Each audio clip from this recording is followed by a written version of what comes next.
Hi guys, Ronnie here. Today I want to show you a new wheel set that I got for Cyclocross.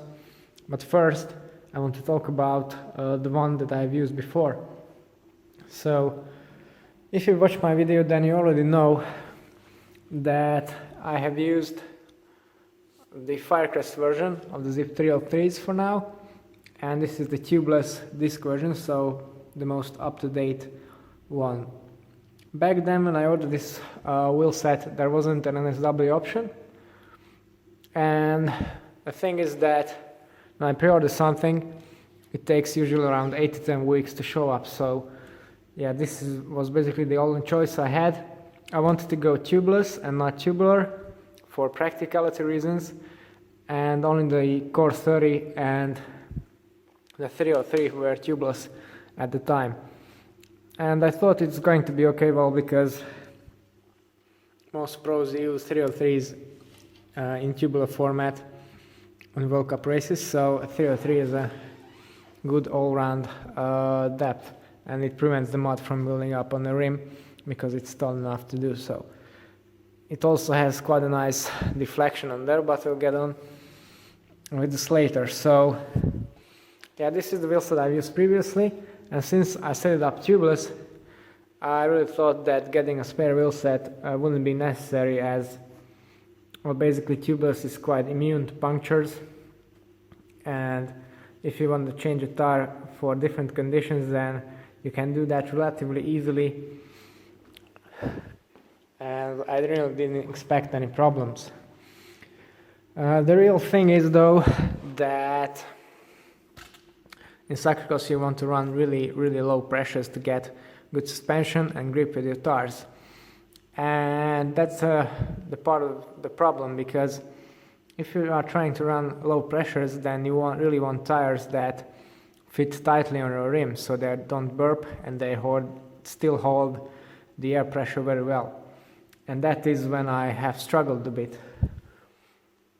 The first tire I have used were Schwalbe Cross ones, which were very good at holding air. They're very tight on the rim, so I really should have kept them. But then one of my friends wanted to get into cyclocross with his Domani, so I sold him the tires and decided to go for something more exclusive. So I got these Clements. Now I got two pairs. I got this MXP version, which is for intermediate terrain. It works beautifully, and I also got the PDX mud tire, which doesn't work at all. And unfortunately, for some reason, whatever I have done, I couldn't make it seal. And then at the race where I used it, I got the DNF because of the tires burping. And that's a big problem in cyclocross, because the series I run is based only on points from cyclocross, and since I didn't have previous results, no matter how fast I was compared to the mid-pack riders, I couldn't start at the front, so I couldn't really get an optimal result. So because of this, I decided to get a spare wheel set.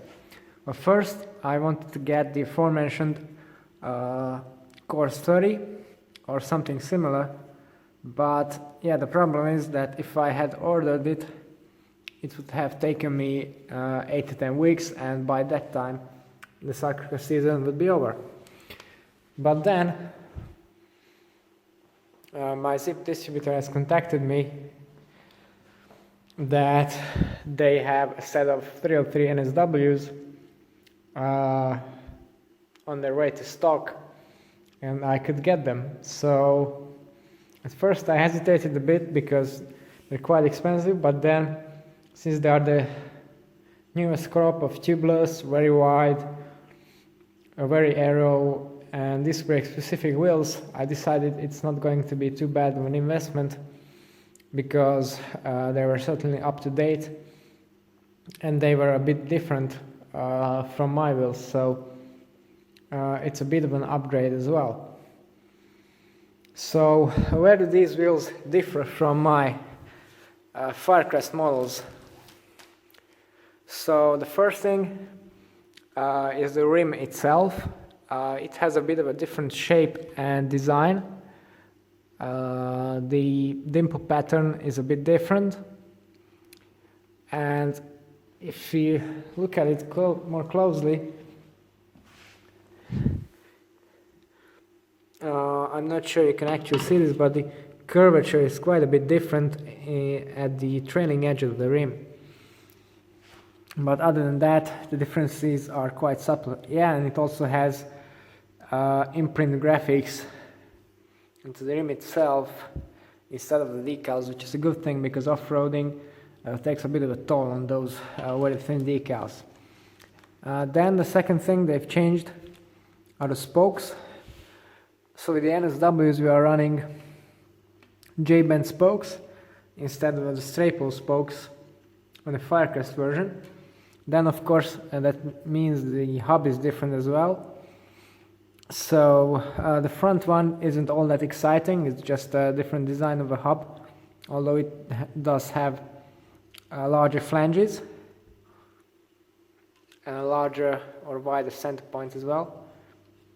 I'm in the middle of the hub, and it has a matte finish instead of this high gloss machine finish, which I personally prefer. And also the disc brake mount is center lock on the NSWs, where it's a standard sig bolt on the Firecrests. You still get the same Silca tubeless valve, which is great. You also get wheel bags as an extra compared to Firecrests. The rotors I did have to borrow from my mother's bike because they didn't have those in stock.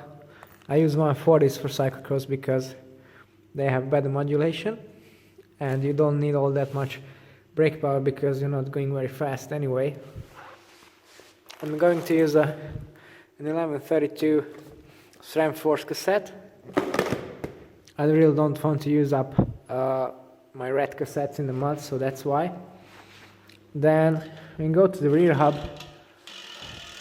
It also has this very low friction cognition freewheel system. Basically they're just magnets that disengage the hub when you're coasting.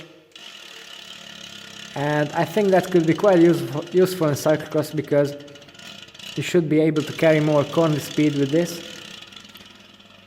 So we'll see. I'm quite excited to try that out. I think it will be the biggest upgrade. And the hubs also feature these very easy plug and play end caps, which you just pull off, as you might have seen in the time lapse, and then you press in the others, and you can fit these wheels basically any disc brake bike you like, because you get traxel compatibility. So it's 12 by 100 in the front, 15 by 100 as well, quick release, and then in the rear you get quick release or 142 times 12. So that's a good range there.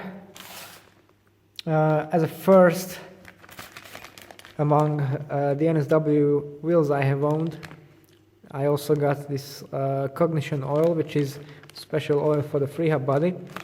I didn't get these before. And you also get some quick releases in case you need them, but in my case they're just traxels all around. The tires I'm going to use are the new Vittoria Torino wets. So these are going to be my wet or mud wheels, and I think I'll leave the Clements on for intermediate courses on the other wheel set for now. And I really hope they're going to be tight and able to hold a low pressure. And finally, the NSW wheels should also be 100 or so grams lighter, which is not a lot, but it could certainly help with accelerations you get in cross. And yeah, they feel pretty light, perhaps from a subjective point of view, tiny bit lighter than the other ones. So let's just put these together and we'll see how they go.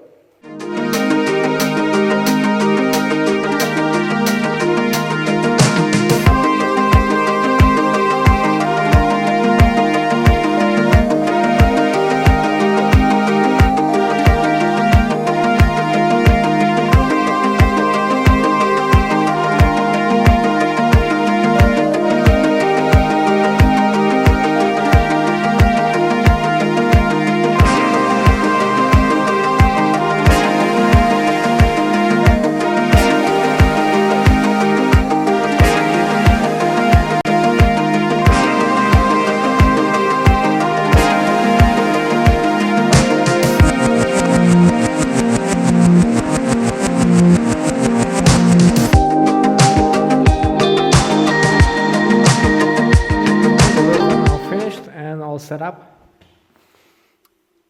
The tires were inflated using a compressor. I tried using a pump, but it wasn't working really, and then I tried to use the air shot as well. Still wasn't working. And then with the compressor it was quite easy to fit these. Right now they are holding the pressure well, so I think this is going to be a good combination. They were also very tight. Normally that would be quite annoying, but in this case I'm happy about that. As for the wheels, well, I didn't want to strip down the other ones completely to get a proper weight measure, but as they sit right now, the weight difference is roughly 200 grams, so the NSWs are 200 grams lighter, although I think that's not just down to the wheels themselves. So the rotors are different. I think the center lock ones are a bit lighter. Then the tires may be also a bit lighter, because even though they are 33s, they're a bit narrower. They come up as 35s at full pressure. That's 80 psi. So I think they're going to be just right at normal riding pressures. And then they also have different sealants, and I also skipped on the silica valve covers, which are on the fire crests. You can see them here. So it's not a completely apples to apples comparison, but still this is how I'm going to use them. And now I know that the NSWs are 200 grams lighter in this configuration, and the whole bike weighs 7.5 kilos, so I think that's quite respectable for a cross bike with tubeless tires and not tubulars. I think that's all I have to say right now. I really need to put some riding in them to see how they feel, and I'm particularly excited about the free hub. So yeah, I think that's all for today. Thanks for watching, and see you next time.